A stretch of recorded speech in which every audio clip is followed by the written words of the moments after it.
Family, welcome back to Unpacking Me, the parts of trauma no one talks about. I'm Nikki Cameron, trauma recovery therapist, and your co host. And I am Renelle St. Jean, trauma recovery therapist and co-host. On this journey to healing what was never allowed to be spoken, today we will be peeling back one of the most silent truths in our culture: the shame around crying. Or, as we've all heard it growing up, big people don't cry.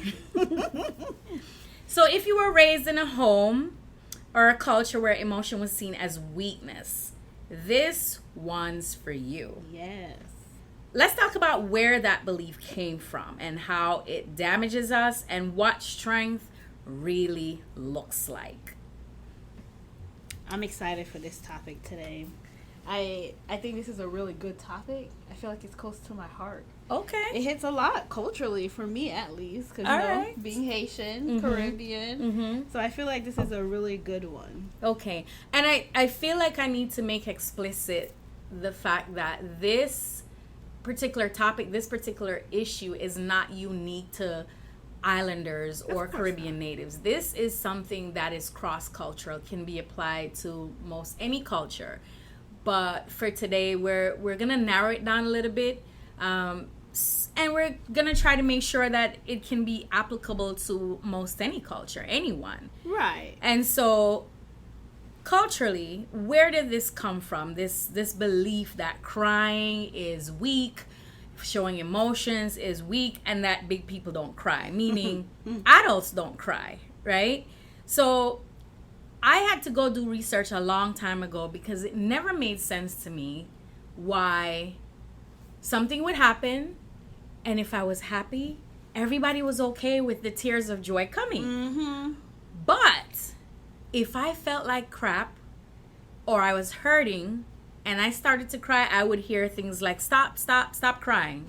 No, don't start that, especially when you're the one in your family that people view to be the strong one. The strong. What do you have to cry about? Right. It'll be okay. Just suck it up.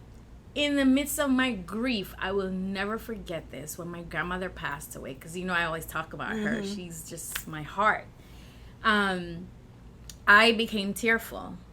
I started to cry, and one of my aunts came over to me and told me, Nikki, you can't cry, because if you start to cry, everybody's gonna fall apart. What I gotta do with you? I was pissed. I was pissed. And of course, I let her know that was inappropriate. That was not okay. Yeah. But that is me. I was assertive enough, courageous enough to tell her, no, that is not okay. You don't get to tell me to push down what I feel. I'm interested to know, was it her mother? It was her sister. It was her sister. Right.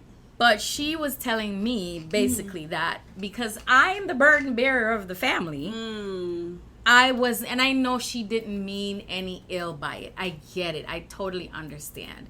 But what I was not going to allow was for that tradition, that norm of suppressing what you feel in the midst of crisis or pain to continue with me. Yeah. So I corrected her, and sob I did. Sob Your grandma I just did. died. Yes. So, even if we were to go back further, it comes from enslavement. I definitely think it comes from enslavement. Yes. I think it's one of the things that we don't often think about as a piece of slavery that is passed down, like part of our slavery trauma. But I definitely think this aspect of big people don't cry does come from slavery, and it's often very much overlooked. I mean, if you think about it, though, our ancestors were ripped away from their homes, stolen from their homes, adults, children, mothers, fathers, children. And when they hit plantations, they were separated from their spouses or their children. And in order to survive the horror of it all, people had to tough it up or become very stoic. And that really was just a survival strategy. Yeah. It was a protective mechanism. So older women would tell their kids, don't cry. Can't let massa see you crying. Gotta tough it up. Gotta hold it together. We gotta get through it. Well, those days ended, right? Um, Unfortunately, we still have a lot of racism flourishing and a lot of oppressive practices here in the U.S. flourishing. Don't get me wrong. However, to rob people of their right to emotions, to be human, this is human. It is human to have your feeling and allow yourself to cry. And so to rob people of that right or shame them for it is a big no-no in my book. The other piece of it is the respectability and emotional suppression in a lot of Black households, right? So some of the common messages children tend to hear, let's go to children, is you better fix your face. You want me to give you something to cry for? What you gotta cry about? Suck it up. And unfortunately, this is normalized illiteracy. Yeah. Right? That was passed down as a survival strategy. And I'm not here to blame parents, right? That's not what I'm doing, because I'm a parent. And God knows, you know, I always joke and I tell people, I say, I beg my daughter to go to therapy, because when we have kids, there's no manual that's given to us, and you are bound to mess up some kind of way unintentionally. Right. That's true. So I'm not here to blame. I think our parents, our ancestors did the best they could, oftentimes many of them, and unknowingly a lot of what was done caused harm, right? However, it doesn't mean that because mama did it this way or grandpa did it this way that we have to keep doing it the harmful way. Right. You know? We can fix it. We can change. We can heal it. Yes. Yeah. So I want to talk about the different stress responses and what that might mean. Because many of us, we tend to choose the freeze response or the fawning response, which is a nervous system's protective mechanism. Can you give a little bit more example on, because I know there's these, we hear often, like, there's these ways that we survive. These trauma response. There's fight, there's flight, there's freeze, there's fawning or appeasement.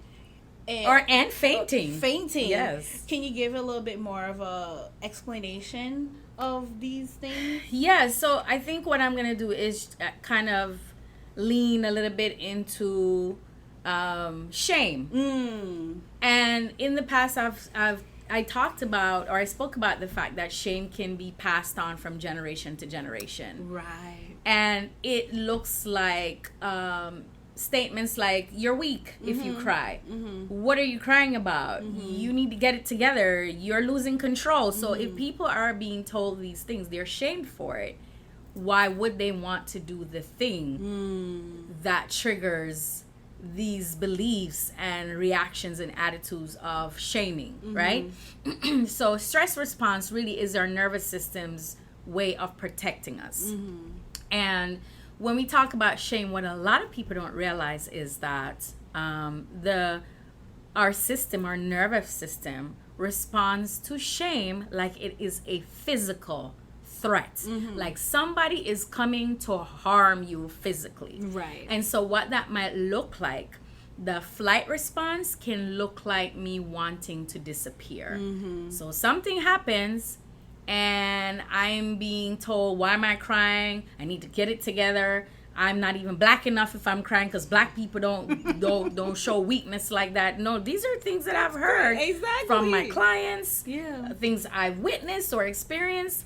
And so the flight response looks like, in the midst of the shaming, it can look like me wanting to become invisible, like making yourself small. No, that's a different aspect of it. For the flight response, it means that I feel like I want to become invisible.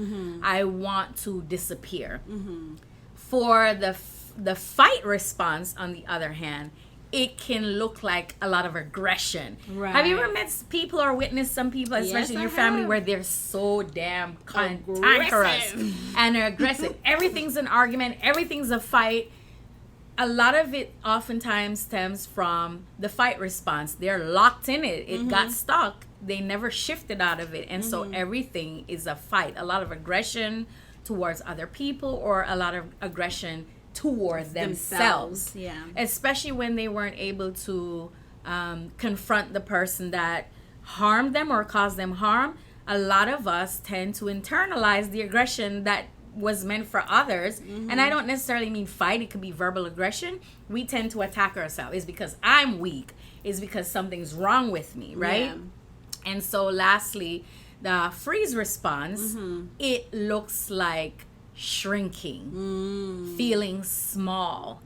Even though you know you should do something to speak up or protect yourself, you just feel small. Like you could literally shrink right down to the size of a pea.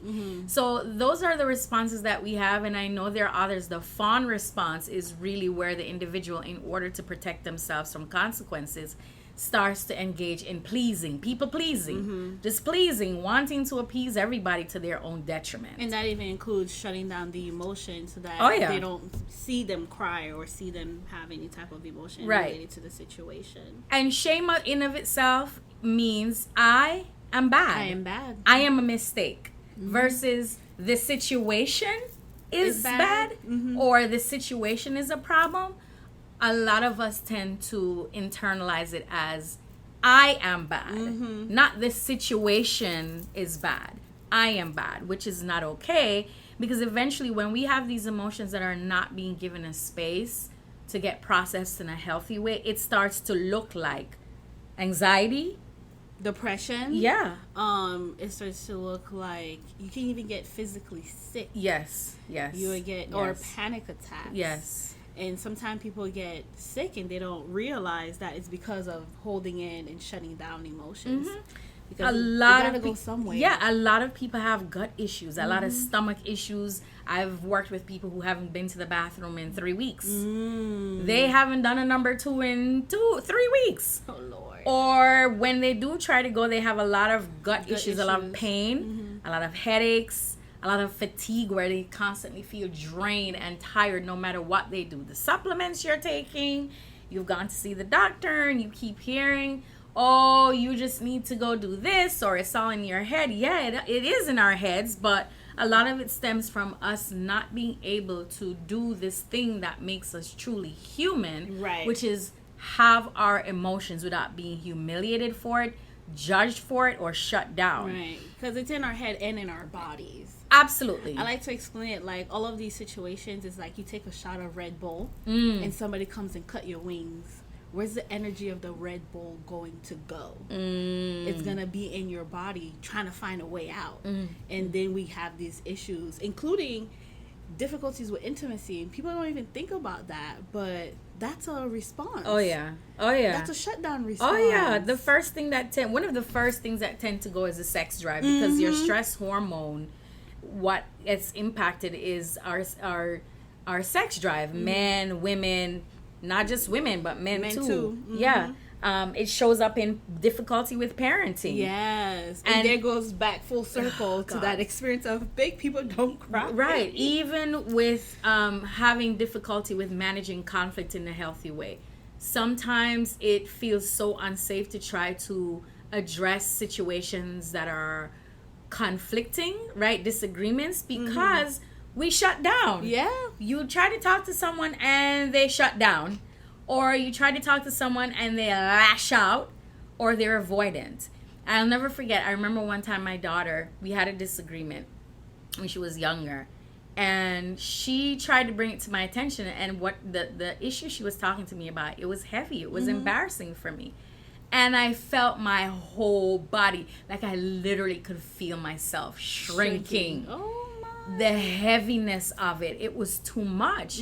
And sometimes because we're disconnected from our bodies, because we've learned to numb out so much, just numb, we don't realize when we're having these stress responses, when we feel like we're shrinking or we're shutting down or we're lashing out on people, because we're so disconnected from ourselves. Our self-awareness, awareness of our bodies, and awareness of how we're reacting to stress, we are just totally disconnected.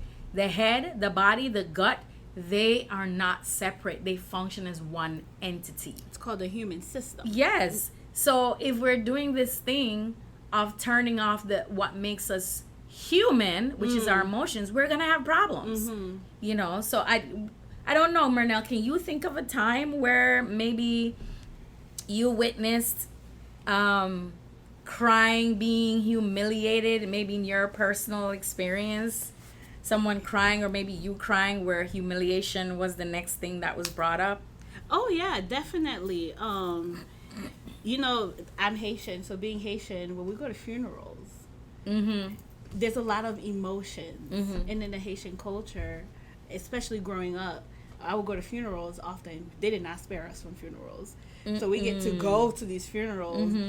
And if you could see the way that people are grieving and they're expressing their grief. And a lot of the time, grief is painful. So they're crying and they're screaming, and the laughter in the room. So then the person then you see the person then shrinking. What do you mean laughter in the room? Because people would laugh mean? at the grief. They would laugh at the expression of the grief. And so you would see the person would start to cry, and you would hear 2 or 3 people start laughing. That is terrible. It's terrible. And then the person will stop. That is terrible. And the person will stop. Terrible. And so there goes the shame. Yeah. And there goes the suppression. And if they're really hurting, they can't express that. And even for myself in my own life, as an eldest sibling, in my circle, I don't let my younger siblings see me cry. It took time. Like, it took a situation last year where I went through a really difficult time that my younger siblings finally saw me really break down and cry. And even then, they didn't know what to do. They had no idea what to do with my grief. Because you're the strong one, right? I'm the strong one. So this that's why I say this hit close to home. For me, when back to my grandmother again, passed away, my uncle, her son, I'll never forget this. He said to me, I asked him, did he want to assist with being a pallbearer? And his response was no, because if I do that, I'm gonna cry. And how foolish would I look as an adult, as a grown-ass man crying for my mom? And it shocked me, like it jolted me when he said that. I'm like, what? That is exactly why you should cry. Yeah, your mom This is exactly the hell why it is okay for you to cry. This is your mother. Your flesh, a part of you. And it broke my heart to hear him say that. Like, how foolish would I, a grown man, look if I cried while pulling my mother's casket out? And it just didn't make any sense to me. That's sad. It broke my heart for him. So I had grief on top of my already grief toward my grandmother, hearing him say that. And we had a conversation around it, and through the conversation he was able to, I normalized tears and what it meant for him. Not for him, but I normalized what tears meant in general. And I think he felt a deep sense of relief because I was able to help him to kind of reframe his view on what crying would mean. I wasn't forcing anything. I was like, hey, can I share something with you about tears and crying and why we cry? And he was able to, wheel his mother out after the funeral. And he did cry, but I could see the discomfort. And it's just so painful to see people dehumanize themselves just to avoid humiliation, just because of the stigma attached to doing this thing that makes us human. And who the hell decided crying makes you less than, by the way? Who decided that it was not okay for people to cry? And telling people to man up because you're soft, that is the biggest load of crap. Like, I get it. But it is not okay. Just because something is normalized, a behavior is normalized, does not make it healthy, does not make it okay. And I need to ensure that people understand that and they're reflecting on it. So what is it costing us to try to be strong? And what is it costing us? Isolation. Say that again. Isolation. It makes us lonely. Being strong is a very lonely experience. Because strength, I always say strength, and I learned strength comes from the collective at times. not just from the isolation. Yeah. So it costs us a lot. It brings about internalized shame. Yeah. And it makes you feel very shameful. Yeah. And speaking about strong, to me, so I came up with this term, this concept around toxic strength. So I often talk to my clients I work with about this concept of toxic strength. Strength in of itself is not a bad thing, right? No. However, there is a time when strength in of itself can be toxic. It can become detrimental. What do I mean by that? So toxic strength means that I ignore my capacity in order to be viewed in a positive light. I ignore my emotional limits just so I can be seen in a positive light. So meaning I feel like I'm about to explode. I am burnt out. I am tired. And because I don't want people to see me as weak, or I want people to continue to rely on me because that's what makes me feel my value, I ignore my own suffering. And I'm going to say it again. Just because I want people to see me in a positive light, I ignore my own internal suffering and what my body is telling me, just so I won't be seen as weak. Yes. Or I won't lose my role as the strong one, or be viewed as the strong one. That is harmful. It is harmful. It is harmful. And this is why a lot of women, especially black women, have high rates of heart disease, high blood pressure. You know, we black people, especially, a lot of diabetes. And people, especially Caribbean people, like to tell you, well, I have sugar, which is what they call diabetes, right? What a lot of people don't understand, because they're not told when they go to the doctor, is that diabetes is also linked to stress. It's not just because I keep eating foods that are sweet and I eat the candy. No, a lot of it is related to stress. Mismanaged stress. Because if it's going in, if stress is like garbage and you keep consuming things and being in an environment and situations that's stressing you out, your insulin levels get spiked. And if it's constantly being spiked because you're always functioning in survival mode, when after a while you're going to go to the doctor and you are going to either hear you are borderline diabetic or you have diabetes. Yep. And I think there goes that everything feels like in this topic is a full circle for me.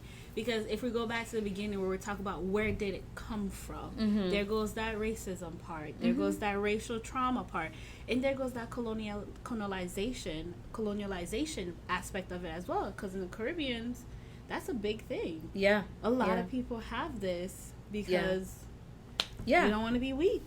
We don't want to be weak, and especially men. Sometimes my heart grieves for men because there's this expectation that because you're a man, you're not to cry. Right, because you're not human.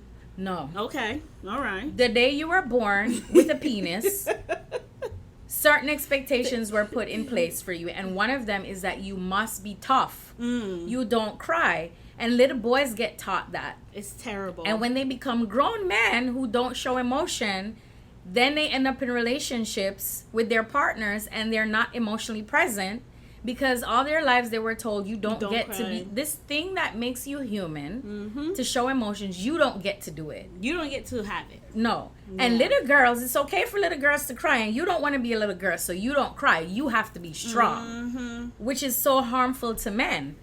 The other thing about is around black women being labeled as too emotional, which is a catch-22 because you're allowed to be emotional, but then you show emotions and it's too much. Yes. So what do I do? Yeah. Do I show the emotion? Yeah. Especially in this culture in the U.S. wherein black women, if you show too much or you try to speak up for yourself, you're angry. Don't be aggressive. Right. Don't cry. Right. But even within our households, right? Even within our households, it's this understanding that especially children. I used to always say children are the most oppressed group. I 100% agree. Ever. 100% because agree. if you are living in a household where your parents perpetuate this harmful stance of we tough it up, we don't air out dirty laundry, nobody gets to know what's going on, we keep it in the family, you have to suck up what you feel to survive it. The most oppressed group ever. You have to suck up. I have treated teenagers come into my office with diabetes, endometriosis, blood pressure problems, and the doctors are saying to them, well, it's genetic. No. Can we talk about what's going on in the child's environment? What parents, whatever the hell you are going through, whatever is stressing you out, if you have children living in the household, their bodies are feeling it too. Promise. You don't have to say it. You think you're keeping it private. You think you're covering it up. Your children know. They know. They feel it. You pretending is not fooling them. They are very intuitive and they can feel it and know oftentimes when we think we're hiding things that we're full of it. So please, please, please, parents, ask yourself, what is it that is stressing you out right now? What is going on in your environment right now?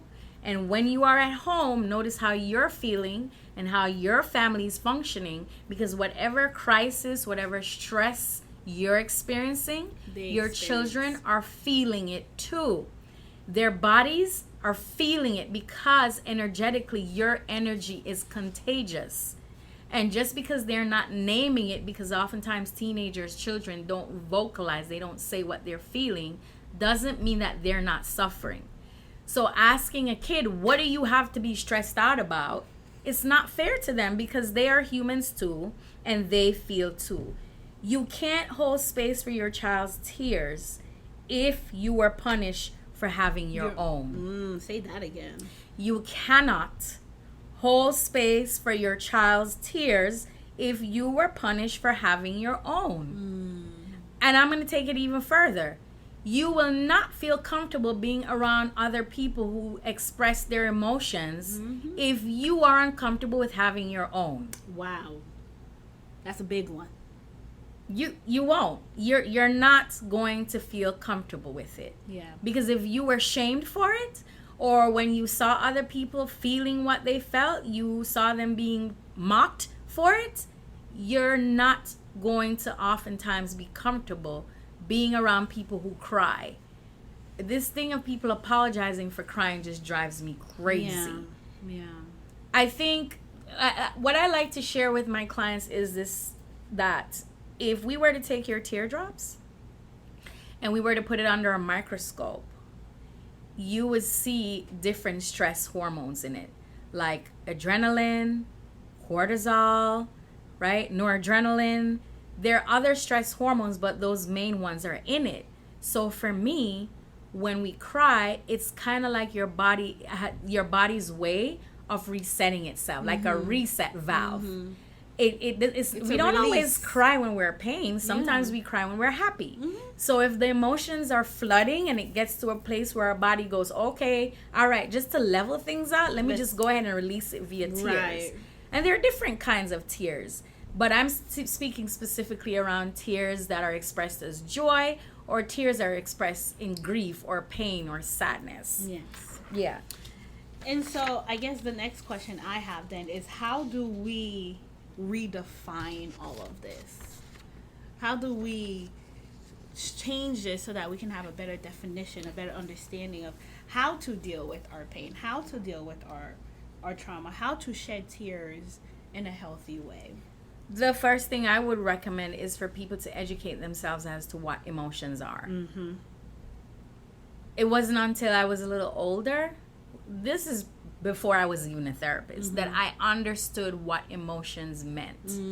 I didn't understand. I didn't even know that there were chemicals. There were neurochemicals. I didn't understand. I thought, I don't know what the hell I thought. I don't know what I thought. I just didn't think they were a thing. Yeah. Right? Like I know I felt some kind of way, but it didn't really mean much for me. So I would recommend that you take time to educate yourself on what emotions mean. Mm-hmm. For instance, when we get sad, it simply means that we've lost something. Mm-hmm. Right? And it's okay to question, what have I lost? Mm-hmm. What am I thinking, feeling that I'm losing? Mm-hmm. When we get angry, it means that in some kind of way, someone has crossed the boundary. Someone has done something that has offended us, Mm-hmm. right?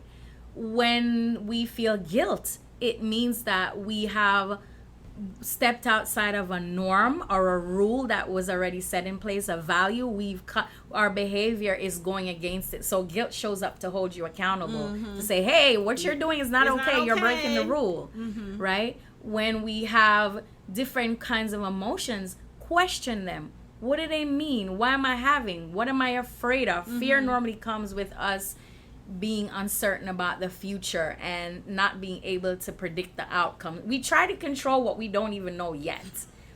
So I would recommend that you take time to educate yourself, read up on emotions and what do they mean. Mm-hmm. I would also recommend that people practice allowing themselves to cry. Like when you start having the urge to cry, notice what comes before you shut it down. Like, what story are you telling yourself that's causing you to shut down your tears? I'm not saying boo-hoo cry everywhere you go. What I'm saying to you is make space to be vulnerable with yourself and reclaim your power by naming your pain. What is it that is contributing to the pain that you're feeling? Name it. Just because someone denies your truth does not make it false, invalid, a lie. So name your pain. Live fully. Practice allowing yourself to feel. And these are things that you have to do little by little, because believe it or not, we're really good at feeling happy, joy, excitement. But what a lot of people don't realize is if you're turning off the ones that you think are negative, like the sadness, the fear, the anger, the disgust, you're gonna unfortunately shut down your ability to fully feel the happiness, the joy, the excitement, because emotions are emotions. Right. So if you're used to suppressing them, the minute you start to feel happy, guilt's probably going to pop up. Mm-hmm. You know, so it's not turn off the negative ones and I still have the good ones. You're going to have a hard time experiencing the positive ones as well. Right. And your tears are, it's how your body tells your truth when you can't speak it. Your tears is how your body tells the truth when you're not able to put it into words. You know? Yeah. So I don't know, Mernell, do you have any other ways of how people can experience what they feel? Yeah, like allowing your tears to flow without judgment. We don't always have to judge. What do you mean by tears. judgment? When Mernell? the tears come and the tears begin to flow, the in your head there's going to be the statement of, oh no, I'm weak, I'm crying. We're judging the tears. We're judging ourselves as we cry. And so that's a way we're suppressing it. And so practicing allowing the tears to flow, and instead of judging them, ask yourself, if my tears could talk, what would they say? Yeah. Another way is sometimes writing it down, the emotions. It's easier to name things sometimes when you write them. You can do things like art therapy, like art and color or draw. That's a way to express your emotions. Movement, dancing, these things are very helpful, and they're helpful in helping your body release emotions instead of storing them. And allowing you to express these things that are inside. Yeah. Right. Go ahead. No, you're good. So the other thing I want to encourage people to do is to get into this habit of naming the emotional state you're in. Like, what am I feeling? Ask yourself, what am I feeling? And when did I first start to feel this way? And sometimes we like to say, I am sad, I am angry, versus I feel sad or I feel angry. Right. You notice the difference? I am sad or I feel sad or I feel angry, because I feel means it's temporary I am. Because emotions pass. Yeah. I am means I'm embodying it. And sometimes people embody their anger.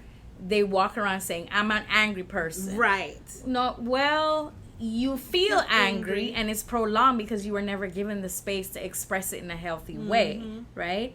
And I just want to remind people that suppressing your tears might be protecting you from pain, but again, it also blocks you from having your joy without feeling guilty for it. And I want to share a few prompts that people can use, journaling prompts. What did you learn about crying growing up?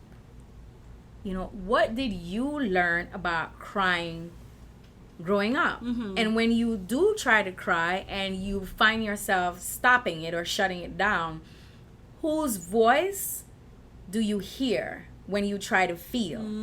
So whenever you try to feel and you start to shut it down, whose voice are you hearing? Whose voice are you hearing? It is so important to ask yourself that. What does it mean to be vulnerable for you? Vulnerability is like a cuss word for a lot of people. We need to do a whole episode on vulnerability. Vulnerability is a cuss word. That's a great topic. Yeah, but you know, I mean, I'm just gonna invite people now to just for a minute, just place your hand over your chest or on your cheek and inhale. Take a deep breath. You can sigh or exhale very slowly, like you're breathing into a straw. And I want you to say to yourself, in this moment, it is safe for me to feel. It is safe for me to soften, and I am not too much. I get to have my feelings. It is my birthright as a human, and I am not too much. So that's my challenge to you for the week, to practice doing that. And what else, Myrnell, would you like to challenge people to do? I think for this week, I would like to challenge people to let yourself cry without trying to explain it, without justifying it, or without stopping it. Just letting the emotion move through you. And I think that'll be really helpful for the week. Okay. Finally, you are not too sensitive. You were just taught that emotions make you a burden. And really, here's the truth. Your softness is not the opposite of strength. It is. Your softness is not the opposite of strength. It is strength. It is power to be able to let yourself be fully human and feel what you feel without shutting it down just so you can satisfy someone else's discomfort with you being fully you. I love it. Yes. Feel what you feel. And with that said, I hope today's episode resonated with you. I'm encouraging you to share it with someone who you think needs to hear this. Follow us on our Instagram page at Emergent Counseling LLC. And we hope that you will continue to subscribe to our podcast.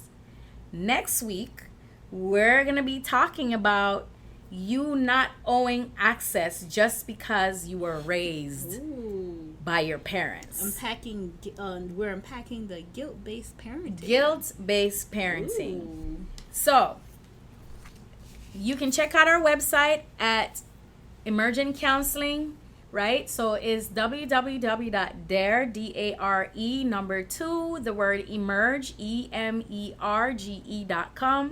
We have body scan meditations on there that you can use to take care of yourself as you're training yourself to feel. Yes. So I invite you to go on there, read our blogs, listen to our other episodes we've recorded, and make space to take up space for you, because you deserve to be fully human in all you do. Yes. And until then, be kind to yourself because you deserve it. It has been an honor. Looking forward to connecting with you all next time. This is Nikki. Myrnell.